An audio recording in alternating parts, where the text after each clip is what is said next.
ನಮಸ್ಕಾರ. TV5 ವಿಶೇಷ ಸಂದರ್ಶನಕ್ಕೆ ಸ್ವಾಗತ. ನಾನು ಗುರುಲಿಂಗಸ್ವಾಮಿ ಹೊಳಿ. ಇಡೀ ದೇಶದಲ್ಲಿ ಪ್ರಧಾನಿ ನರೇಂದ್ರ ಮೋದಿ ಮತ್ತು ರಾಹುಲ್ ಗಾಂಧಿ ನಡುವೆ ಯುದ್ಧದ ರೀತಿಯಲ್ಲಿ ಈ ಚುನಾವಣೆ ಎದುರಾಗಿದೆ. ಕರ್ನಾಟಕದಲ್ಲಿ ಆಡಳಿತಾರೂಢ ಕಾಂಗ್ರೆಸ್ ಮತ್ತು JDS ಪಕ್ಷಗಳು ಸೇರಿ ಭಾರತೀಯ ಜನತಾ ಪಕ್ಷವನ್ನು ಎದುರಿಸ್ತಾ ಇವೆ. ಹಾಗಾದರೆ ಕೇಂದ್ರದಲ್ಲಿ ಅಧಿಕಾರದಲ್ಲಿರುವಂತಹ ಭಾರತೀಯ ಜನತಾ ಪಕ್ಷವನ್ನು ರಾಜ್ಯದಲ್ಲಿ ಮಣಿಸೋದಕ್ಕೆ ಕಾಂಗ್ರೆಸ್ ಮತ್ತು JDS ಯಾವ ತಂತ್ರಗಳನ್ನ ಹೆಣಿತಾ ಇದೆ? ಇದರಲ್ಲಿ ಅವರು ಯಶಸ್ವಿ ಆಗೋದಕ್ಕೆ ಸಾಧ್ಯ ಇದೆಯಾ? ಈ ಎಲ್ಲ ವಿಷಯಗಳ ಬಗ್ಗೆ ಚರ್ಚೆ ಮಾಡೋದಕ್ಕೆ ಈಗ ನಮ್ಮೊಂದಿಗಿದ್ದಾರೆ ಮಿತ್ರ ಪಕ್ಷಗಳಲ್ಲಿ ಒಂದಾದಂಥ ಕಾಂಗ್ರೆಸ್ ಪಕ್ಷದ ಚುನಾವಣಾ ಪ್ರಚಾರ ಸಮಿತಿ ಅಧ್ಯಕ್ಷರಾದಂಥ HK ಪಾಟೀಲ್ ಅವರು.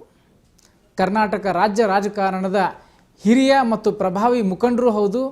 ಈ ಬಾರಿಯ ಚುನಾವಣೆ ಪ್ರಚಾರದ ನೇತೃತ್ವವನ್ನು ಸಹಿತ HK ಪಾಟೀಲ್ ಅವರು ವಹಿಸಿದ್ದಾರೆ. HK ಪಾಟೀಲ್ ಅವರ ಕಾರ್ಯಕ್ರಮಕ್ಕೆ ಸ್ವಾಗತ. ನಮಸ್ಕಾರ ಸ್ವಾಮಿಗಳೇ. ದೇಶದಲ್ಲಿ ಮೋದಿ ವರ್ಸಸ್ ರಾಹುಲ್ ಗಾಂಧಿ ಅನ್ನೋ ರೀತಿ ಚುನಾವಣೆ ನಡೀತಾ ಇದೆ. ಕಾಂಗ್ರೆಸ್ ಪಕ್ಷ ರಾಜ್ಯದಲ್ಲಿ ಎಷ್ಟು ಟಾರ್ಗೆಟ್ ಇಟ್ಕೊಂಡಿದೆ, ಎಷ್ಟರಲ್ಲಿ ಜಯ ಗಳಿಸ್ತೀರಾ? ಗುರುಲಿಂಗಸ್ವಾಮಿ ಅವರ ಮೊಟ್ಟ ಮೊದಲು ಈ ಸಂದರ್ಶನಕ್ಕೆ ನನ್ನನ್ನು ಬರಮಾಡಿಕೊಂಡಿದ್ದಕ್ಕೆ ಕೃತಜ್ಞತೆಗಳು. ಕರ್ನಾಟಕ ಪ್ರದೇಶ ಕಾಂಗ್ರೆಸ್ ಸಮಿತಿಯ ಪ್ರಚಾರ ಸಮಿತಿಯ ಅಧ್ಯಕ್ಷನಾಗಿ ತಾವು ಕೇಳ್ತಕ್ಕಂಥ ಏನು ಪ್ರಶ್ನೆ ಇದೆ, ಎಷ್ಟು ಸೀಟ್ ಬರ್ತಾವೆ, ಎಲ್ಲರೂ ಕಡೆ ಕೇಳ್ತಾರೆ ಈ ಪ್ರಶ್ನೆ. ನೀವು ಮೊದಲೇ ಅದರಿಂದನೇ ಪ್ರಾರಂಭ ಮಾಡಿದ್ದೀರಿ.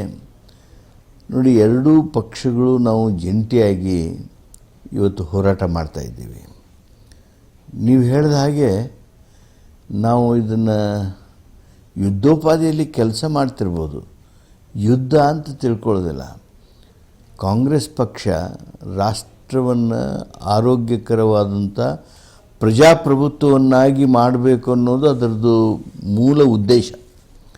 ಆದ್ದರಿಂದ ಈ ಚುನಾವಣೆಯಲ್ಲಿ ಆರೋಗ್ಯಕರವಾಗಿರ್ತಕ್ಕಂಥ ನಮ್ಮ ಹೆಜ್ಜೆಗಳ ಮೂಲಕ ನಾವು ಈ ಚುನಾವಣೆಯನ್ನು ಎದುರಿಸ್ತಾ ಇದ್ದೇವೆ. ನೇರವಾಗಿ ನಿಮ್ಮ ಪ್ರಶ್ನೆಗೆ ಉತ್ತರ ಹೇಳೋದು ಅಂದರೆ, ನಮ್ಮ ಸಮ್ಮಿಶ್ರ ಸರ್ಕಾರದ ಏನೊಂದು ಅಡಿಯೊಳಗಿರ್ತಕ್ಕಂಥ ಎರಡು ಪಕ್ಷಗಳದಾವು. ನಮ್ಮ ಜಂಟಿ ಹೋರಾಟ ಏನಿವತ್ತು ಕರ್ನಾಟಕದಲ್ಲಿದೆ, ಕನಿಷ್ಠ 20 ಸೀಟ್ ಬರ್ತಾವೆ. ಒಂದು ಹೆಚ್ಚು ಒಂದು ಕಡಿಮೆ ಆಗ್ಬೋದು. ನಮಗೆ 20 ಸೀಟ್ ಗೆಲ್ಲುವಂಥ ವಿಶ್ವಾಸ, ಎರಡು ಪಕ್ಷ ಕೂಡಿಕೊಂಡು ನಾವು ಗೆಲುವು ಸಾಧಿಸ್ತೇವೆ ಅನ್ನೋಂಥ ವಿಶ್ವಾಸ ಇದೆ. ಈಗ ಒಂದು ಇಂಟೆಲಿಜೆನ್ಸ್ ರಿಪೋರ್ಟ್ ಬಂದಿದೆ. 21 BJP, 4 ಕಾಂಗ್ರೆಸ್, 3 JDS ಅಂತ ಬಂದಿದೆ. ಈ ರಿಪೋರ್ಟ್ ಬಗ್ಗೆ ಏನು ಹೇಳ್ತಿರ್ತಾವೆ? ನಾನು ಇಷ್ಟೇ ಹೇಳ್ತೀನಿ, ಅವರು ಸಮೀಕ್ಷೆಯನ್ನು BJPಯವರ ಹೇಳ್ದಂಗೆ ಬರೆದು ಕೊಟ್ಟಿರ್ಬೇಕು ಅಷ್ಟೇ, ಅಥವಾ this is totally wrong report, ಅಥವಾ ಸಮೀಕ್ಷೆ ಹೆಸರಿನಲ್ಲಿ ಯಾರಾದರೂ ಸುಳ್ಳು ಪ್ರಚಾರ ಮಾಡ್ತಿರ್ಬೇಕು. ಯಾರು ಸ್ಥಳೀಯ ಮಟ್ಟಕ್ಕೆ ಹೋಗ್ತಾರೆ, ಜನರ ಸಮೀಪ ಹೋಗ್ತಾರೆ, ನೈಜ ಸರ್ವೆ ಮಾಡಿರ್ತಾರೆ, ಪ್ರಾಮಾಣಿಕ ಸರ್ವೆ ಮಾಡಿರ್ತಾರೆ, ಅವ್ರಿಗೆ ಈ ಎಲ್ಲ ಅಂಕಿ ಸಂಖ್ಯೆ ತಾವು ಏನು ಹೇಳಿದ್ರಿ ಇದು ಸುಳ್ಳು, ಇದೊಂದು ಕುತಂತ್ರ ಅನ್ನೋದು ಸ್ಪಷ್ಟ ಆಗ್ತದೆ. ಆದ್ದರಿಂದ 21 BJP, 3 ಕಾಂಗ್ರೆಸ್ಸು, 4 JDS ಹಿಂಗೇನು ಮಾತಾಡ್ತಾರಲ್ಲ, ಇದು ಸಂಪೂರ್ಣವಾಗಿರ್ತಕ್ಕಂಥ ಜನರನ್ನು ತಪ್ಪುದಾರಿಗಿಳಿತಕ್ಕಂಥ ಮೋಸದ ಅಂಕಿ ಅಂಶಗಳು. ಇದು ರಾಜಕೀಯ ಕುತಂತ್ರ ಮಾತ್ರ. ಯಾವ ಅಂಶಗಳು ಕಾಂಗ್ರೆಸ್ ಮತ್ತು JDS ಪಕ್ಷದ ಗೆಲುವಿಗೆ ಕಾರಣ ಆಗ್ತವೆ? ನೋಡಿ, ನಮ್ಮ ಕಾಂಗ್ರೆಸ್ ಪಕ್ಷ ಇವತ್ತು ಏನು ಮ್ಯಾನಿಫೆಸ್ಟೋ, ಚುನಾವಣಾ ಪ್ರಣಾಳಿಕೆಯನ್ನು ಜನರು ಇದ್ರಿಗೆ ಇಟ್ಟಿದ್ದೇವೆ, ಆ ಪ್ರಣಾಳಿಕೆಯನ್ನು ಜನ ಇವತ್ತು ಅತ್ಯಂತ ಪ್ರೀತಿ, ಆದರ, ಅಭಿಮಾನ, ಗೌರವ, ವಿಶ್ವಾಸದಿಂದ ಸ್ವೀಕಾರ ಮಾಡಿದ್ದಾರೆ. ಅದರಲ್ಲೂ ವಿಶೇಷವಾಗಿ ನ್ಯಾಯ ಯೋಜನೆ, ಅದರಲ್ಲೂ ವಿಶೇಷವಾಗಿ ಮತ್ತು ರೈತರನ್ನು ಋಣಮುಕ್ತ ಮಾಡ್ತಕ್ಕಂಥದ್ದು. ಈ ಕಲ್ಪನೆ ಜಗತ್ತಿನೊಳಗೆ ಎಲ್ಲಿಯೂ ಇಲ್ಲ. ಮೇಕಿಂಗ್ ಫಾರ್ಮರ್ ಡೆಟ್ ಫ್ರೀ, ಕರ್ಜ್ ಮುಕ್ತ, ಕರ್ಜ್ ಮಾಫಿ ಅಲ್ಲ. ಅಂದರೆ ಸಂಪೂರ್ಣವಾಗಿ ಅವರನ್ನು ಋಣಮುಕ್ತ ಮಾಡೋದು ಅಂತಂದರೆ ಅವನ್ನ ಒಕ್ಕಲ್ತನ ಸುಧಾರಣೆ ಆಗಬೇಕು, ಅವನ ವ್ಯಾಪಾರದಲ್ಲಿ ಅವ್ನಿಗೇನು ಶೋಷಣೆ ಆಗ್ತಾ ಆ ಶೋಷಣೆ ಕಡಿಮೆ ಆಗಬೇಕು, ಕ್ರೆಡಿಟ್ ಲೈನ್ ಅವನಿಗೆ ಸರಿಯಾಗಿ ದೊರಕಬೇಕು. ಇವೆಲ್ಲವೂ ಸೇರಿಕೊಂಡಾಗ ಮಾತ್ರ ಅವ ಋಣಮುಕ್ತ ಆಗೋದಕ್ಕೆ ಸಾಧ್ಯ ಇದೆ. ಅಂಥ ಋಣಮುಕ್ತ ರೈತನನ್ನು ಮಾಡುವಂಥ ಒಂದು ಹೊಸ ಕಲ್ಪನೆ, ಸಮಗ್ರ ಕಲ್ಪನೆ ಇವತ್ತೇನು ರಾಹುಲ್ ಗಾಂಧಿಯವರು ನಮಗೆ ಮ್ಯಾನಿಫೆಸ್ಟೋ ಮೂಲಕ ದೇಶದ ಎದುರಿಗಿಟ್ಟಿದ್ದಾರೆ. ರೈತರು ಕೊಂಡಾಡಿದ್ದಾರೆ, ರೈತರು ಬಹಳ ದೊಡ್ಡ ವಿಶ್ವಾಸವನ್ನು ವ್ಯಕ್ತ ಮಾಡಿದ್ದಾರೆ. ಅದೇ ರೀತಿಯಾಗಿ ನ್ಯಾಯ ಯೋಜನೆ ಮೂಲಕ 20 crore ಪೀಪಲ್ ಇವತ್ತು ಬಡತನ ರೇಖೆಯಿಂದ ನಾವು ಅವ್ರನ್ನ ಮೇಲೆತ್ತಕ್ಕಂಥದ್ದಾಗ್ತದೆ. ಅವರ ಬದುಕಿನ ಗುಣಮಟ್ಟವನ್ನು ಎತ್ತರಿಸುವಂಥ ಒಂದು ದೊಡ್ಡ ಪ್ರಯತ್ನ ಮಾಡುವುದಕ್ಕೆ ಇವತ್ತು ನಾವು ಬದ್ಧತೆಯನ್ನು ವ್ಯಕ್ತ ಮಾಡಿದ್ದೇವೆ. ಇವೆಲ್ಲ ಕ್ರಾಂತಿಕಾರಕ ಹೆಜ್ಜೆಗಳು. ಆದ್ದರಿಂದ ಇವುಗಳನ್ನು ಜನ ನೋಡ್ತಾರೆ. ಇದಕ್ಕೆ ತಾವು ಅನ್ಬೋದು ಏನು ಇದರಿಂದ ಏನು ಇಂಪ್ಯಾಕ್ಟ್ ಆಗುತ್ತೆ. ಅವರು BJPಯವರು ಸಂಕಲ್ಪ ಅನ್ನುವಂಥದ್ದನ್ನು ಹೇಳಿ ಅವರು ಪೆನ್ಷನ್ ಕೊಡ್ತೀನಿ ಅಂತ ಹೇಳಿದ್ದಾರಲ್ಲ, 370 ಪ್ರಸ್ತಾಪ ಮಾಡಿದ್ದಾರೆ, 35 ಪ್ರಸ್ತಾಪ ಮಾಡಿದ್ದಾರೆ. ಇವೆಲ್ಲವುಗಳು ಅನುಕೂಲ ಆಗಲ್ವಾ ಅಂತ ಒಂದು ಪ್ರಶ್ನೆ ನೇರವಾಗಿ ಬರ್ತದೆ. ನಾನು ಇಷ್ಟೇ ಹೇಳ್ತೀನಿ, ರೈತರು ಯಾರು ಇವ್ರನ್ನ ನಂಬೋದಕ್ಕೆ ಸಾಧ್ಯ ಇಲ್ಲ. ಕಾರಣ ನಾವಲ್ಲ, ಖುದ್ದು ಮಾನ್ಯ ಮೋದಿಯವರು ನಾವು 40,000 ಸಾಲ ಮನ್ನಾ ಮಾಡಿದ್ದು ಹೇಳಿದರೆ ಅದಕ್ಕೆ ಅವರು ಲಾಲಿಪಾಪ್ ಅಂದರು. ನಾವು ಸನ್ಮಾನ್ಯ ಸಿದ್ದರಾಮಯ್ಯನವರು, ಕುಮಾರಸ್ವಾಮಿಯವರು ಸಾಲ ಮನ್ನಾ ಮಾಡಿದ್ದನ್ನು ಹೇಳಿದರೆ ಅದಕ್ಕೆ ಜೇಟ್ಲಿ ಅವರು ಫ್ಯಾಷನ್ ಅಂದರು. 72,000 ಕೋಟಿ ರೂಪಾಯಿ ಸಾಲ ಮನ್ನಾ ಮಾಡಿರ್ತಕ್ಕಂಥ ಮನಮೋಹನ್ ಸಿಂಗ್ರ ಆ ಕ್ರಮಗಳನ್ನು ವ್ಯಂಗ್ಯವಾಗಿ ಮಾತನಾಡಿದರು ಇವರೇ BJPಯವರು ಅಧಿಕಾರದಲ್ಲಿದ್ದಾಗ. ಈಗ ಇದೆ 5 ವರ್ಷದೊಳಗೆ. ಆದ್ದರಿಂದ ಇವತ್ತೇನವರು ಸಾಲ ಮನ್ನಾ ವಿಚಾರ ಮಾತಾಡಲಿ, ಪೆನ್ಷನ್ ವಿಚಾರ ಮಾತಾಡಲಿ, ಏನೋ ಮಾತಾಡಲಿ, ಅದಕ್ಕೆ ಜನ ಅವ್ರಿಗೆ ಯಾವುದೇ ರೀತಿಯ ವಿಶ್ವಾಸಾರ್ಹತೆಯನ್ನು ಇಡೋದಿಲ್ಲ. ಸರ್, ಮೋದಿ ಅವರು ಸಹಿತ 6,000 ರೂಪಾಯಿ ಹಣವನ್ನು ನೇರವಾಗಿ ರೈತರ ಖಾತೆಗೆ ಹಾಕ್ತೀನಿ ಅನ್ನುವಂಥದ್ದನ್ನು ಘೋಷಣೆ ಮಾಡಿದ್ದಾರೆ. ಅದು ಅವರಿಗೆ ಪೂರಕವಾಗುತ್ತಾ? ಮೋದಿಯವರು 6,000 ಹಣ ನೇರವಾಗಿ ನಿಮ್ಮ ಅಕೌಂಟಿಗೆ ಹಾಕ್ತೀನಿ ಅಂತಂದ್ರೆ ಎಲ್ಲವನ್ನೂ ನಗ್ತಾನೆ. 15 ಲಕ್ಷ ರೂಪಾಯಿ ನಿಮ್ಮ ಅಕೌಂಟಿಗೆ 100 ದಿವಸದಾಗ ಹಾಕ್ತೀನಿ. ಈ 56 ಇಂಚಿನ ಎದೆಯ ಮೋದಿಯವರು ಎದೆ ಬಡಕು ಅಂತ ಹೇಳಿದರು. ಒಂದು 100 ದಿವಸದೊಳಗೆ 15 ಲಕ್ಷ ರೂಪಾಯಿ ಪ್ರತಿ ಸಾಮಾನ್ಯನ ಅಕೌಂಟ್ಗೆ ಹಾಕ್ತೀನಿ ಅಂತ ಹೇಳಿದರು. ಒಂದು ನಯ ಪೈಸೆ ಬಂತ? 15 ಲಕ್ಷದಾಗ ಒಂದು ನಯ ಪೈಸೆ ಬಂದಿಲ್ಲ. ಇನ್ನು 6,000 ರೂಪಾಯಿ ಕೊಡ್ತಾರೆ ಅಂಥೇಳಿ ಯಾರು ಇವ್ರ ಮಾತನ್ನು ನಂಬ್ತಾರೆ? ವಚನ ಕೊಟ್ಟು ವಚನ ಭ್ರಷ್ಟರಾಗಿದ್ದಾರೆ. ಆದ್ದರಿಂದ ಅವ್ರಿಗೆ ಯಾವುದೇ ವಿಶ್ವಾಸಾರ್ಹತೆ ಇಲ್ಲ. There is no credibility for mister Modi. That's why whatever he has said through ಸಂಕಲ್ಪದ ಮೂಲಕ, ಅಂದರೆ ಅವ್ರ ಮ್ಯಾನಿಫೆಸ್ಟೋ ಮೂಲಕ ಏನು ಹೇಳಿದ್ದಾರೆ ಅದನ್ನು ದೇಶದ ಜನ ಇವತ್ತು ನಂಬೋದಿಲ್ಲ. ಈ ಅಂಶಗಳನ್ನು ನೀವು ಜನರ ಮುಂದೆ ಇಡೋದ್ರಲ್ಲಿ ಕಾಂಗ್ರೆಸ್ ವಿಫಲವಾಗ್ತಿದೆಯಾ ಅಂತ ನಾವು ಕಾಂಗ್ರೆಸ್ನವ್ರು ಪ್ರಯತ್ನ ಮಾಡ್ತಾ ಇದ್ದೀವಿ. ದೇಶದಲ್ಲಿ ಮಾಧ್ಯಮವನ್ನು ಸಂಪೂರ್ಣ ಹತೋಟಿಗೆ ತೆಗೆದುಕೊಳ್ತಕ್ಕಂಥ ಪ್ರಯತ್ನ ಮಾನ್ಯ ಮೋದಿಯವರು ಮಾಡಿದ್ದಾರೆ. ಭಾಳಷ್ಟು ಮಾಧ್ಯಮಗಳು ಇವತ್ತು ಇಂಡಸ್ಟ್ರಿಯಲ್ ಹೌಸಸ್ ಕೈಯೊಳಗದಾವೆ. India is a free country. Indian constitution gives us the fundamental right of freedom of expression. ಇವತ್ತು ನೋಡಿ, ಮಾಧ್ಯಮ ಇಲ್ಲಿವರೆಗೆ ಏನು ಪತ್ರಿಕೋದ್ಯಮ ಧರ್ಮದ ಅಡಿಯೊಳಗೆ ಕೆಲಸ ಮಾಡ್ತಾಯಿತ್ತು, ಇವತ್ತು ಆ ಪತ್ರಿಕೋದ್ಯಮ ಧರ್ಮದ ಅಡಿಯಿಂದ ಕೈಗಾರಿಕಾ ತತ್ವದ ಅಡಿ, ವ್ಯಾಪಾರಿ ತತ್ವದಡಿ ಇವತ್ತು ಮಾಧ್ಯಮವನ್ನು ಕಡಿಮೆಗೊಳಿಸ್ತಕ್ಕಂಥ, ಕೆಳಗಿಳಿಸ್ತಕ್ಕಂಥ ಯಶಸ್ವಿ ಪ್ರಯತ್ನ ಮೋದಿಯವರಿಂದ ಆಗಿದೆ. This is one of the danger to the healthy democratic country. ಆದ್ದರಿಂದ ನಮ್ಮ ಪ್ರಚಾರ, ನಮ್ಮ ಜನಮನವರಿಕೆ ನಿಧಾನ ಆಗ್ಬೋದು, ವಿಳಂಬ ಆಗ್ಬೋದು, ಆದರೆ ಜನ ಅರ್ಥೈಸಿಕೊಳ್ಳೋದಕ್ಕೆ ಪ್ರಾರಂಭ ಮಾಡಿದ್ದಾರೆ. ಇವತ್ತು ಅಲ್ಲಲ್ಲಿ ಮಾಧ್ಯಮವೂ ಸಹಿತ ಜಾಗೃತರಾಗ್ತಾ ಇದ್ದಾವೆ. ಆ ಹಿನ್ನೆಲೆಯೊಳಗೆ ಈ ಚುನಾವಣೆ ಬರುವಷ್ಟರೊಳಗಾಗಿ ಜನರಿಗೆ ಸಂಪೂರ್ಣ ಅರಿವಾಗ್ತದೆ. ನಮ್ಮ ಪಕ್ಷದ ತತ್ವ ಸಿದ್ಧಾಂತಗಳನ್ನು ಅವ್ರಿಗೆ ತಿಳಿಸಿ ಹೇಳ್ಕೊಡೋದಕ್ಕಾಗುತ್ತೆ. BJPಯವರ ಸುಳ್ಳು, ಮೋಸ, ಕುತಂತ್ರ ಇವೆಲ್ಲವುಗಳ ಬಗ್ಗೆ ಇವತ್ತು ಜನರಿಗೆ ನಾವು ವಿಷಯವನ್ನು ಮುಟ್ಟಿಸ್ತೇವೆ. ಇಡೀ ಚುನಾವಣೆಯನ್ನು ಭಾರತೀಯ ಜನತಾ ಪಕ್ಷ ತೆಗೆದುಕೊಂಡು ಹೋಗ್ತಿರೋದೇ ಈ ಪಾಕಿಸ್ತಾನದ ವಿರುದ್ಧ ನಡೆದಂತಹ ಸರ್ಜಿಕಲ್ ಸ್ಟ್ರೈಕು, ಪುಲ್ವಾಮಾ ದಾಳಿ ಅದನ್ನ ಇಟ್ಕೊಂಡೇ ಅವರು ಚುನಾವಣೆ ಎದುರಿಸ್ತಿದ್ದಾರೆ. ಭಾರತೀಯ ಜನತಾ ಪಕ್ಷ ಇದಕ್ಕೆ ಕೌಂಟರ್ ಆಗಿ ಕಾಂಗ್ರೆಸ್ ಏನು ಮಾಡ್ತಾ ಇದೆ ಅಂತ ನೋಡಿ, ತಾವು ಹೇಳಿದ ಹಾಗೆ ಬಿ ಜೆ ಪಿಯವರು ಪುಲ್ವಾಮಾ ಘಟನೆ, ಸರ್ಜಿಕಲ್ ಸ್ಟ್ರೈಕ್, ಅವುಗಳಿಂದ ಆಗಿರ್ತಕ್ಕಂಥ ಒಂದು ಫಾಲೋಔಟ್ಸ್, ಇವುಗಳನ್ನು ಮುಂದಿಟ್ಟುಕೊಂಡು ಜನರನ್ನು ಭಾವಾತ್ಮಕವಾಗಿ ತೆಗೆದುಕೊಂಡು ಹೋಗ್ತಕ್ಕಂಥ ಪ್ರಯತ್ನ, ಚುನಾವಣೆಯಲ್ಲಿ ಲಾಭ ಗಳಿಸ್ಕೊಳ್ತಕ್ಕಂಥ ಪ್ರಯತ್ನ ಮಾಡ್ತಾಯಿವೆ. ನಾನು ಇಷ್ಟೇ ಹೇಳೋದಕ್ಕೆ ಬಯಸ್ತೇನೆ, ಕಾಂಗ್ರೆಸ್ ಇಲ್ಲಿವರೆಗೆ ಒಂದು ಸಲ ಮಿಲಿಟ್ರಿ ಆ್ಯಕ್ಷನ್ಸನ್ನು, ದೇಶದ ಸೆಕ್ಯುರಿಟಿ ವಿಷಯವನ್ನು ಚುನಾವಣಾ ವಸ್ತುವನ್ನಾಗಿ ಮಾಡಿಕೊಳ್ಳಿಲ್ಲ ನಾವು. ಈಗ ಅಮಿತ್ ಶಾ ಅವರನ್ನು ಚುನಾವಣಾ ಚಾಣಕ್ಯ ಅಂತ ಕರೀತಾರೆ. ಕರ್ನಾಟಕದಲ್ಲಿ ಪ್ರಚಾರ ಸಮಿತಿ ಅಧ್ಯಕ್ಷರು ತಾವಾಗಿದ್ದೀರಿ, ಇದನ್ನು ಯಾವ ರೀತಿ ಕೌಂಟರ್ ಮಾಡ್ತೀರಿ? ನೋಡಿ, ಮೊದಲು ಸಲ ಯಾರು ಮೋಸ ಮಾಡಿ ಜನರನ್ನು ಮರಳು ಮಾಡಿಬಿಡ್ತಾನೆ ಅವ್ರಿಗೆ ತಕ್ಷಣದಲ್ಲಿ ಸ್ವಲ್ಪ ಅಪ್ರಿಸಿಯೇಷನ್ ಇರ್ತದೆ. ಆದರೆ ನೀವು ಮಾಧ್ಯಮದವರು ಅಮಿತ್ ಶಾನ ಭಾಳಷ್ಟು ವಿಜೃಂಭಿಸಿದ್ದೀರಿ. ನಾನು ಕೇಳ್ತೀನಿ, ಕೇಂದ್ರ ಸರ್ಕಾರ ಇಟ್ಟುಕೊಂಡು ನಮ್ಮ ಕರ್ನಾಟಕದೊಳಗೆ ಮತ್ತೇನು ಅಗ್ರಿ ಮಿರಾಕಲ್ ಮಾಡಿಬಿಡ್ತಾನೆ, ಮ್ಯಾಜಿಕ್ ಬ್ಯಾಂಡ್ ಐತಿ ಅಂತ ಹೇಳ್ತಾರಲ್ಲ, 105ಕ್ಕೆ ಯಾಕೆ ಬಂದು ನಿಂತಾರೆ ಅವರು? 104ಕ್ಕೆ ಯಾಕೆ ಬಂದು ನಿಂತಾರೆ ಅವರು? ಎಲ್ಲೋ where is magic band went away. ನಮಗೇನೋ ಇನ್ಕಂಬನ್ಸಿ, ಆ್ಯಂಟಿ ಇನ್ಕಂಬನ್ಸಿ ಅಂತೇಳಿ ಅಂತೀರಿ, ಒಪ್ಕೊಳ್ಳೋಣ ಒಂದು ಸೆಕೆಂಡ್ ಹೈಪೋಥೆಟಿಕಲ್ಲಿ.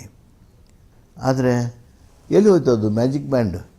ಏನದು ನೀವು ಹಂಗೆ ವಿಜೃಂಭಿಸ್ತಿರಲ್ಲ, ಏನು ಕಾರಣ? ಚಾಣಕ್ಯ. ಏನು ಚಾಣಕ್ಯ? ಚಾಣಕ್ಯ ರಾಜಸ್ಥಾನದಲ್ಲಿ ಚಾಣಕ್ಯ ಅಂತ ಗೊತ್ತಾಗಲಿಲ್ವಾ? ಮಧ್ಯಪ್ರದೇಶದಲ್ಲಿ ಚಾಣಕ್ಯ ಅಂತ ಗೊತ್ತಾಗಲಿಲ್ವಾ? ಛತ್ತೀಸ್ಗಢದಲ್ಲಿ ಗೊತ್ತಾಗಲಿಲ್ವಾ? ಎಲ್ಲಿದೆ ಈ ಚಾಣಕ್ಯ ನೀತಿ? ಅಲ್ಲಿದೆ ಚಾಣಕ್ಯ ತಂತ್ರ.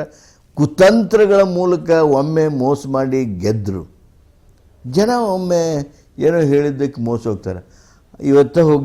ಇವತ್ತು ಹೋಗಲಿ ಮೋದಿ 15 ಲಕ್ಷ ಕಾಯ್ ಅಚ್ಚೆ ದಿನ್ ಕಬ್ ಆಯೇಗಾ, ಅಂಬಾನಿ ಕೋ ಆಯೇಗಾ ಅಂತ ಕೇಳುವ ಜನರ ಮನಸ್ಸೇನಿದೆ ಇವತ್ತು ಕಾಂಗ್ರೆಸ್ ಜೊತೆಗೆ ಅಪ್ಕೊಂಡು ಬರ್ತಾ ಇದ್ದಾರೆ.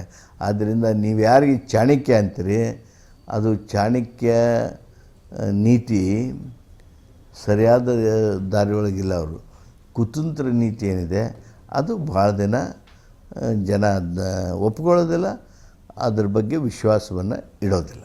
ಅವತ್ತು ಗುದ್ದಾಡಿದ್ರಿ, ಈಗ JDS ಜೊತೆ ಮುದ್ದಾಡ್ತಾ ಇದ್ದೀರಿ, ಚುನಾವಣೆಯನ್ನು ಒಟ್ಟಾಗಿ ಎದುರಿಸ್ತಾ ಇದ್ದೀರಿ.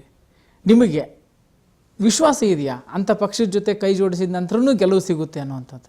ನೋಡಿ, ರಾಷ್ಟ್ರದಲ್ಲಿರ್ತಕ್ಕಂಥ ರಾಜಕೀಯ ವಾತಾವರಣದ ಹಿನ್ನೆಲೆಯೊಳಗೆ ನಮ್ಮ ರಾಜ್ಯದಲ್ಲಿ ಕೋಮುವಾದಿ ಪಕ್ಷಗಳು ಅಧಿಕಾರಕ್ಕೆ ಬರ್ಕೂಡುದು. ಜನರ ಹಿತದೃಷ್ಟಿಯಿಂದ ಕೋಮುವಾದಿ ಪಕ್ಷ ಅಧಿಕಾರಕ್ಕೆ ಬರೋದನ್ನು ನಿಲ್ಲಿಸಿ ನಾವು ಇವತ್ತು ಸಮ್ಮಿಶ್ರ ಸರ್ಕಾರ ಮಾಡಿ ಕೆಲಸ ಮಾಡ್ತಾ ಇದ್ದೇವೆ. ಈ ಹಂಚಿಕೆಯನ್ನು ನೋಡಿದರೆ, ಗಮನಿಸಿದರೆ, ಕಳೆದ ವಿಧಾನಸಭೆ ಚುನಾವಣೆಯಲ್ಲಿ BJP, ಕಾಂಗ್ರೆಸ್ಸು ಮತ್ತು JDS ಎಷ್ಟು ಮತಗಳನ್ನ ಪಡೆದಿವೆ? ಈ ಕಾಂಗ್ರೆಸ್ಸು ಮತ್ತು JDS ಮತಗಳನ್ನು ನಾವು ಒಟ್ಟಾಗಿ ತೆಗೆದುಕೊಂಡ್ರೆ BJPಗಿಂತ ಹೆಚ್ಚಾಗಿದೆ. ಆದರೆ ಅದು ಮತ್ತೆ ಅಂದರೆ ಈ ಲೋಕಸಭೆ ಚುನಾವಣೆಯಲ್ಲಿ ಆ ರೀತಿಯ ಒಂದು ರಾಜಕೀಯ ಧ್ರುವೀಕರಣ ಸಾಧ್ಯನಾ ಅಂತ JDS ಮತ್ತು ಕಾಂಗ್ರೆಸ್ ಪರವಾಗಿ ನಮಗೆ ವಿಶ್ವಾಸ ಇದೆ. ಯಾಕೆಂದರೆ ಲೀಡರ್ಸ್ ಏನಿದ್ದಾರೆ, leaders are capable of transferring votes from JDS to Congress, from Congress to JDS. Rahul Gandhi ನಮ್ಮ ರಾಷ್ಟ್ರದ ಕಾಂಗ್ರೆಸ್ ಅಧ್ಯಕ್ಷರು, ನಮ್ಮ ವರಿಷ್ಠರು, ಅವರೆಲ್ಲರದು ಇಚ್ಛೆ ಈ ಚುನಾವಣೆಯನ್ನು ಗೆಲ್ಲಬೇಕು. ಈ ದೇವೇಗೌಡರು ಮತ್ತು ಸಿದ್ದರಾಮಯ್ಯ ಒಂದೇ ವೇದಿಕೆಯನ್ನು ಹಂಚಿಕೊಳ್ತಾ ಇದ್ದಾರೆ. ಹಲವಾರು ಕಡೆ ಮಂಡ್ಯ, ಮೈಸೂರು ನಾಳೆಯಿಂದ ಅವರೆಲ್ಲ ಪ್ರಚಾರ ಮಾಡ್ತಾ ಇದ್ದಾರೆ. ಇವರಿಬ್ಬರು ಒಂದೇ ವೇದಿಕೆಯಲ್ಲಿ ಬಂದ ತಕ್ಷಣ ಮತ ಹಾಕಿಬಿಡ್ತಾರಾ ಹಳೆ ಮೈಸೂರು ಭಾಗದಲ್ಲಿ ಜನ ಅಂತ? ಒಂದೇ ವೇದಿಕೆಯಲ್ಲಿ ಬಂದ ಕೂಡಲೇ ಹಾಕ್ತಾರಂತಲ್ಲ, ಒಂದೇ ವೇದಿಕೆಯಲ್ಲಿ ಬಂದು ಅದರ ಮೂಲಕ ಜನರಿಗೆ ಮನವರಿಕೆ ಮಾಡಿಕೊಟ್ಟು ಇವತ್ತಿನ ರಾಜಕೀಯ ಸ್ಥಿತಿಗತಿಗಳನ್ನು ವಿವರಿಸಿ ನಾವು ಹೇಗೆ ಯಾವ ಕಾರಣಕ್ಕೆ ಸಮ್ಮಿಶ್ರ ಸರ್ಕಾರ ಮಾಡಿದ್ವಿ, ಯಾವ ಕಾರಣಕ್ಕಾಗಿ ನಾವು ಈ ಜಂಟಿಯಾಗಿ ಹೋರಾಟ ಮಾಡ್ತಾಯಿದ್ದೀವಿ, ರಾಷ್ಟ್ರದಲ್ಲಿ ಈ ರೀತಿಯ ಹೊಂದಾಣಿಕೆಯ ಅನಿವಾರ್ಯತೆ ಅಗತ್ಯತೆಯನ್ನು ತಿಳಿಸಿ ಹೇಳಿ ಸಣ್ಣ ಪುಟ್ಟ ಸಮಸ್ಯೆಗಳನ್ನು ಬಗೆಹರಿಸಿ ತಿಳಿಗೊಳಿಸಿ ನಮ್ಮ ಪಕ್ಷವನ್ನು ಹಾಗೂ JDS ಪಕ್ಷದ ಅಭ್ಯರ್ಥಿಗಳನ್ನು ಗೆಲ್ಲಿಸುವ ಎಲ್ಲ ಕೆಲಸ ಸಾಧ್ಯ ಆಗ್ತದೆ, ನಾವು ಯಶಸ್ವಿ ಆಗ್ತೀವಿ. ಓಕೆ, ಈಗ ತಾವು ಚುನಾವಣಾ ಪ್ರಚಾರ ಸಮಿತಿ ಅಧ್ಯಕ್ಷರಾಗಿದ್ದೀರಿ. ಈ ಪ್ರಚಾರದ ತಂತ್ರಗಳನ್ನು ಯಾವ ರೀತಿ ನೀವು ಹೆಣಿತಾ ಇದ್ದೀರಿ? ಭಾರತೀಯ ಜನತಾ ಪಕ್ಷ ಪ್ರಚಾರದಲ್ಲಿ ಮತ್ತು ಈ ಮೀಡಿಯಾ ಅಟೆನ್ಷನ್ ಗ್ಯಾದರ್ ಮಾಡೋದ್ರಲ್ಲಿ ನಿಸ್ಸೀಮರು ಭಾರತೀಯ ಜನತಾ ಪಕ್ಷದವರು ಅಂತ ಒಂದು ಮಾತಿದೆ. ಅದನ್ನು ಮೀರಿ HK ಪಾಟೀಲ್ರು ಏನು ಮಾಡ್ತಾ ಇದ್ದಾರೆ ಪ್ರಚಾರಕ್ಕಾಗಿ? ನಾವು ಪೂರ್ಣ ಮಾಧ್ಯಮದ ಮೇಲೇ ಅವಲಂಬಿತರಾಗಿಲ್ಲ. ನಮ್ಮ ವಿಶ್ವಾಸ ಕಾಂಗ್ರೆಸ್ಸಿನ ತಂತ್ರ ಜನರ ಮನೆಗೆ ಹೋಗಬೇಕು, ಜನರ ಮನವನ್ನು ಮುಟ್ಟಬೇಕು. ನಮ್ಮ ಕಾರ್ಯಕರ್ತರು ಗ್ರಾಮಾಂತರ ಭಾಗಗಳಲ್ಲಿ ಪ್ರತಿಯೊಬ್ಬರನ್ನು ಸಂಪರ್ಕಿಸಿ ಅವ್ರಿಗೆ ಮನವರಿಕೆ ಮಾಡಿಕೊಡ್ಬೇಕು. ರಾಜ್ಯದಲ್ಲಿ ಕಾಂಗ್ರೆಸ್ ಪಕ್ಷದ ಸ್ಟಾರ್ ಪ್ರಚಾರಕರು ಯಾರ್ಯಾರು ಬರ್ತಾರೆ? ಸೋನಿಯಾ ಗಾಂಧಿ ಮತ್ತು ಪ್ರಿಯಾಂಕಾ ಗಾಂಧಿ ಕರ್ನಾಟಕದಲ್ಲಿ ಯಾವಾಗ ಪ್ರಚಾರ ಮಾಡ್ತಾರೆ? ರಾಹುಲ್ ಗಾಂಧಿಯವರ ಕಾರ್ಯಕ್ರಮ 13 ಇತ್ತು, ಅದೇನೋ ಸ್ವಲ್ಪ ಬದಲಾವಣೆ ಆಗೋದಿದೆ. 18ಕ್ಕೆ ಬರ್ತಾರೆ. ಪ್ರಿಯಾಂಕಾ ಗಾಂಧಿಯವರು ಬರಬೇಕು ಅಂಥೇಳಿ ನಾವು ಕ್ಯಾಂಪೇನ್ ಕಮಿಟಿಯವರು ಮನವಿ ಮಾಡಿಕೊಂಡಿದ್ದೇವೆ. KPCCಯಲ್ಲಿ ನಮ್ಮ ನಾಯಕರ ಸಭೆ ಏನು ಮೊನ್ನೆ ಈ ಹೋದ ವಾರ ಸೇರಿತ್ತು, ಆ ಸಂದರ್ಭದಲ್ಲೂ ಸಹಿತ ನಾವು ನಮ್ಮ ಜನರಲ್ ಸೆಕ್ರೆಟರಿ ವೇಣುಗೋಪಾಲ್ ಅವರಿಗೆ ವಿನಂತಿ ಮಾಡಿದ್ದೇವೆ, ಒಂದು ದಿನ ಆದರೂ ಪ್ರಿಯಾಂಕಾ ಗಾಂಧಿಯವರು ನಮ್ಮ ಭಾಗಕ್ಕೆ ಬರಬೇಕು ಅಂಥೇಳಿ, ಉತ್ತರ ಕರ್ನಾಟಕದ ಯಾವುದಾದ್ರೂ ಒಂದು ಭಾಗದಲ್ಲಿ ಅವರ ಕಾರ್ಯಕ್ರಮ ಆಗಬೇಕು ಅಂಥೇಳಿ ನಮ್ಮ ವಿನಂತಿಯನ್ನು ಮಾಡಿದ್ದೇವೆ. ಅದರ ಬಗ್ಗೆ ಇನ್ನೂ ಖಚಿತವಾಗಿ ಏನೂ ಗೊತ್ತಾಗಿಲ್ಲ. ಅವ್ರು ಬರಬೇಕು ಅಂತ ಪ್ರಯತ್ನ ಮಾಡ್ತಾಯಿದ್ದೇವೆ. ಸೋನಿಯಾ ಗಾಂಧಿಯವರಿಗೂ ನಮ್ಮ ವಿನಂತಿಯನ್ನು ಮಾಡಿದ್ದೇವೆ. ಜಾತಿ ಹೆಸರಲ್ಲಿ ಮತ್ತು ಧರ್ಮದ ಹೆಸರಿನಲ್ಲಿ ರಾಜಕಾರಣ ನಡೆಯುತ್ತೆ. ಯಾವ ರೀತಿ BJP ಅವರು ದೇವಸ್ಥಾನಕ್ಕೆ ಹೋಗ್ತಾಯಿದ್ರು, ಈಗ ಕಾಂಗ್ರೆಸ್ ಪಕ್ಷದವರು ಸಹಿತ ದೇವಸ್ಥಾನಕ್ಕೆ ಹೋಗಿ ಶುರು ಮಾಡಿದ್ದಾರೆ. ಕಾಂಗ್ರೆಸ್ ಪಕ್ಷದವ್ರು ಇವತ್ತು ದೇವಸ್ಥಾನಕ್ಕೆ ಹೋಗ್ತಾರೇನ್ರಿ?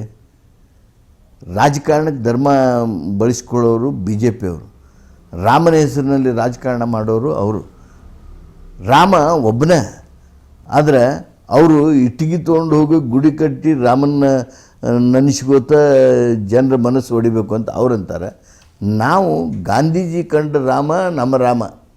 ಗಾಂಧೀಜಿ ತನ್ನ ಕೊನೆ ಉಸಿರು ಎಳೆಯುವಾಗ ಗೋಡ್ಸೆಯಿಂದ ಹತ್ಯೆ ಆದಂಥ ಸಂದರ್ಭದಲ್ಲಿ ಮಹಾತ್ಮ ಗಾಂಧಿ ಎಂದಿದ್ದು ಕೊನೆಯ ಶಬ್ದ ಹೇ ರಾಮ್. ಅವನು ಏನು ಮಾಡ್ತಾನೆ ಅವನಿಗೆ ಗೊತ್ತಿಲ್ಲ, ಅವನಿಗೆ ಕ್ಷಮ ಮಾಡು, ಹೇ ರಾಮ್. ಆ ರಾಮ ಗಾಂಧೀಜಿಯವರ ಬಾಯಿಂದ ಬಂದ ರಾಮ ನಮ್ಮ ರಾಮ. ವಿವೇಕಾನಂದರ ಹಿಂದೂ ಧರ್ಮ ನಮ್ಮ ಧರ್ಮ. ಅದನ್ನು ಇವತ್ತಿವರು ರಾಜಕೀಯ ಕಾರಣಕ್ಕೆ ಬಳಕೆ ಮಾಡ್ಕೊಳ್ತಕ್ಕಂಥ ಗುಡಿ ಕಟ್ಟೋದು ಎಷ್ಟು ಸಲ ಅದು ಸುಳ್ಳು ಹೇಳೋದು. ನೀವೇ ಜೈಲಿಗೆ ಹೋಗಿ ಬಂದ್ರಿ, ನೀವೇ ಅದನ್ನ ವಿಷಯ ಹುಟ್ಟಾಕಿದ್ರಿ, ಹೋದ ಸಲ ಹೇಳಿದ್ರಿ ಈಗ ಇಷ್ಟು ದಿವಸ ಕಟ್ತೇವೆ ಅಂದ್ರಿ, ಇನ್ನು 24 ತಾಸಿನಾಗ ಇದನ್ನು ಮಾಡ್ತೇವೆ ಅಂದ್ರಿ, ಅದನ್ನು ಮಾಡ್ತೇವೆ ಅಂದ್ರಿ. Who prevented you? Why did you not do it? ಈಗ ಮತ್ತೆ ನಿಮ್ಮ ಮ್ಯಾನಿಫೆಸ್ಟೋನೊಳಗೆ ರಾಮ ಮಂದಿರ ಮಾಡ್ತೀನಿ. ಏನು ನಾಟಕ ಮಾಡ್ತಾಯಿದ್ದೀರಿ? ಜನ ನಿಮ್ಮನ್ನು ಸುಮ್ಮನೆ ಬಿಡ್ತಾರ? ದೇವರ ಹೆಸರಿನೊಳಗೆ ಇವತ್ತು ಈ ಕೆಟ್ಟ ಕೆಲಸಕ್ಕೆ ನೀಚ ಮಟ್ಟಕ್ಕೆ ಹೋಗೋದೇನಿದೆ ಅದನ್ನು ಯಾರೂ ಸಹಿಸೋದಿಲ್ಲ. ಈ ಮಂಡ್ಯದಲ್ಲಿ ಭಾರತೀಯ ಜನತಾ ಪಕ್ಷ ಅಭ್ಯರ್ಥಿಯನ್ನು ಹಾಕಲಾರದೆ ಸುಮಲತಾ ಅವರಿಗೆ ಬೆಂಬಲ ಕೊಟ್ಟಿದೆ. ಈಗ ನಿಖಿಲ್ ಕುಮಾರಸ್ವಾಮಿಗೆ ಅವರಿಗೆ ಕ್ಷೇತ್ರವನ್ನು ಕಾಂಗ್ರೆಸ್ ಬಿಟ್ಟುಕೊಟ್ಟಿದೆ. ಹಾಗಾದರೆ ಅವ್ರನ್ನ ಗೆಲ್ಲಿಸುವಂಥದ್ದು, ನಿಖಿಲ್ ಕುಮಾರಸ್ವಾಮಿ ಅವರನ್ನು ಗೆಲ್ಲಿಸುವಂತಹ ಜವಾಬ್ದಾರಿ ಕಾಂಗ್ರೆಸ್ ಇದ್ದು JDS ಇದ್ದು? ನಿಖಿಲ್ ಕುಮಾರ್ ಅವ್ರನ್ನ ಮಾತ್ರ ಅಲ್ಲ, ಎಲ್ಲೆಲ್ಲಿ JDS ಅಭ್ಯರ್ಥಿಗಳದಾರ ಅವ್ರನ್ನೆಲ್ಲ ಗೆಲ್ಲಿಸುವ ಪ್ರಯತ್ನ, ನಮ್ಮ ಶ್ರಮ, ನಮ್ಮ ಜವಾಬ್ದಾರಿ ಕಾಂಗ್ರೆಸ್ಸದ್ದು ಹೌದು. ಎಲ್ಲಿ ಕಾಂಗ್ರೆಸ್ ಅಭ್ಯರ್ಥಿಗಳದಾರ ಅಲ್ಲಿ ಅವರ ಗೆಲುವಿಗೆ ಕಾರಣ ಆಗಬೇಕಾಗಿದ್ದು ಜವಾಬ್ದಾರಿ JDSದು ಹೌದು. ಇದು ಜಂಟಿಯಾಗಿ ನಾವು ಮಾಡ್ತಕ್ಕಂಥ ಪ್ರಯತ್ನ. ಆದ್ದರಿಂದ ಪರಸ್ಪರ ಜವಾಬ್ದಾರಿಗಳು ಇವೆ. ಕಾಂಗ್ರೆಸ್ ಪಕ್ಷವನ್ನು ಸೋಲಿಸೋದಕ್ಕೆ BJP ಬೇಕಾಗಿಲ್ಲ, JDS ಬೇಕಾಗಿಲ್ಲ, ಕಾಂಗ್ರೆಸ್ ಪಕ್ಷದವರೇ ಸಾಕು ಅಂತ ಹೇಳಿ ಒಂದು ಮಾತಿತ್ತು. ಈಗಿನ ಸ್ಥಿತಿಯಲ್ಲಿ ಆ ಮಾತು ಎಷ್ಟು ಸತ್ಯ, ಎಷ್ಟು ಮಿಥ್ಯ? ಇಲ್ಲ ಈ ಚುನಾವಣೆಯಲ್ಲಂತೂ ದೇಶದಲ್ಲಿರ್ತಕ್ಕಂಥ ರಾಜಕೀಯ ಸ್ಥಿತಿಗತಿ ನೋಡಿ ಆ ರೀತಿ ಕಾಂಗ್ರೆಸ್ನವರಲ್ಲಿ ಏನೂ ವ್ಯತ್ಯಾಸಗಳಿಲ್ಲ. ಎಲ್ಲೆಲ್ಲಿ ವ್ಯತ್ಯಾಸಗಳೇನಾದರೂ ಕಂಡು ಬಂದರೆ ಅವುಗಳನ್ನು ಸರಿಪಡಿಸ್ತಕ್ಕಂಥ ಕೆಲಸ ನಡೀತದೆ. ರಾಜ್ಯದಲ್ಲಿರುವಂತಹ ನಾಯಕರು ರಾಷ್ಟ್ರೀಯ ನಾಯಕರ ಒತ್ತಾಯಕ್ಕೆ ಮಣಿದು ಈ JDS ಜೊತೆಗೆ ಮೈತ್ರಿ ಮಾಡಿಕೊಂಡಿದ್ದಾರೆ ಅನ್ನೋಂಥ ಒಂದು ಆರೋಪ ಇದೆ. ಒಟ್ಟು ರಾಷ್ಟ್ರ ಮಟ್ಟದ ರಾಜಕಾರಣದೊಳಗೆ ಈ ಮೈತ್ರಿ ಅವಶ್ಯ ಇತ್ತು. ರಾಜ್ಯದಲ್ಲಿ ಕೋಮುವಾದಿ ಪಕ್ಷಗಳನ್ನು ಹೊರಗಿಡಬೇಕು ಅನ್ನುವಂಥ ದೃಷ್ಟಿಯಿಂದ ನಮ್ಮ ಈ ಮೈತ್ರಿ ಅವಶ್ಯ. ಆದ್ದರಿಂದ ನಾವು ಈ ಮೈತ್ರಿಯನ್ನು ಮಾಡ್ಕೊಂಡಿದ್ದೀವಿ. ಲೋಕಸಭೆ ಚುನಾವಣೆ ನಂತರ ನಾವು ಏನನ್ನು ನಿರೀಕ್ಷೆ ಮಾಡಬಹುದು? ಲೋಕಸಭೆ ಚುನಾವಣೆ ನಂತರ ಕೇಂದ್ರದಲ್ಲಿ ಒಂದು ಜಾತ್ಯತೀತ ಮನೋಭಾವದ ಸರ್ಕಾರ ಬರ್ತದೆ. ರಾಜ್ಯದಲ್ಲಿ ಒಂದು ಉತ್ತಮ ವಾತಾವರಣ ಬರ್ತದೆ. 20 ಸೀಟ್ಗಳು ನಮ್ಮ ರಾಜ್ಯದಲ್ಲಿ ಬಂದರೆ ಒಂದು ರಾಜಕೀಯ ಹೊಸ ಮನ್ವಂತರ ಪ್ರಾರಂಭ ಆಗ್ತದೆ. ರಾಹುಲ್ ಗಾಂಧಿ ಅವರು ಈ ವಯನಾಡದಲ್ಲೂ ಸಹಿತ ಸ್ಪರ್ಧೆ ಮಾಡೋದಕ್ಕೆ ನಿರ್ಧರಿಸಿದ್ದಾರೆ. ಇದು ಏನು ಸಂದೇಶ ಕೊಡುತ್ತೆ? ದಕ್ಷಿಣ ಭಾರತದಲ್ಲೂ ರಾಹುಲ್ ಗಾಂಧಿ ಅನ್ನುವ ಸಂದೇಶ ಕೊಡ್ತದೆ. ಎಚ್ ಕೆ ಪಾಟೀಲ್ ಅವರನ್ನು ಮತ್ತೆ ನಾವು ಮಂತ್ರಿಯಾಗಿ ನೋಡ್ಬೋದಾ? ಮಂತ್ರಿ ಪದ ದೊಡ್ಡದಲ್ರಿ. ರಾಜ್ಯದಲ್ಲಿ ಸೇವೆ ಮಾಡೋದಕ್ಕೆ ಏನು ಅವಕಾಶ ಸಿಗುತ್ತೆ ಅದು ಮಹತ್ವದ್ದು. ಆ ಅವಕಾಶ ಏನೇನು ಯಾವುದು ಸಿಗ್ತದೋ ನಮ್ಮ ಪಕ್ಷ ನಮ್ಮ ವರಿಷ್ಠರು ಏನು ಕೊಡ್ತಾರೋ ಆ ಸೇವಾ ಅವಕಾಶದ ಮೂಲಕ ಜನರ ಸೇವೆಯನ್ನು ಮಾಡ್ತೀನಿ. ಇಷ್ಟೊತ್ತು TV5 ವಿಶೇಷ ಸಂದರ್ಶನದಲ್ಲಿ ಭಾಗವಹಿಸಿ ರಾಜ್ಯ ರಾಜಕಾರಣ, ಚುನಾವಣೆ ಸಂದರ್ಭದಲ್ಲಿ ಕಾಂಗ್ರೆಸ್ ಪಕ್ಷದ ತಂತ್ರಗಾರಿಕೆ ಮತ್ತು ಭಾರತೀಯ ಜನತಾ ಪಕ್ಷ, ನಿಮ್ಮ ವಿರೋಧಿ ಭಾರತೀಯ ಜನತಾ ಪಕ್ಷ ಮಾಡ್ತಿರುವಂತಹ ಹಲವಾರು ತಪ್ಪುಗಳನ್ನು ಈ ಸಂದರ್ಶನದಲ್ಲಿ ಪ್ರಸ್ತಾಪ ಮಾಡಿದ್ದೀರಾ. ಕಾರ್ಯಕ್ರಮದಲ್ಲಿ ಭಾಗವಹಿಸಿ ಮಾತನಾಡಿದ್ದಕ್ಕೆ ಧನ್ಯವಾದಗಳು. ನಮಸ್ಕಾರ ಸ್ವಾಮಿಗಳು. ಇವಿಷ್ಟು ಎಚ್ ಕೆ ಪಾಟೀಲ್ ಅವರ ಮಾತುಗಳು. ನಂಬಿಕೆ ಹಾಗೂ ವಿಶ್ವಾಸಾರ್ಹ ನ್ಯೂಸ್ಗಾಗಿ ನೋಡ್ತಾ ಇರಿ TV5, ಇದು ವಾಸ್ತವದ ಪ್ರತಿರೂಪ.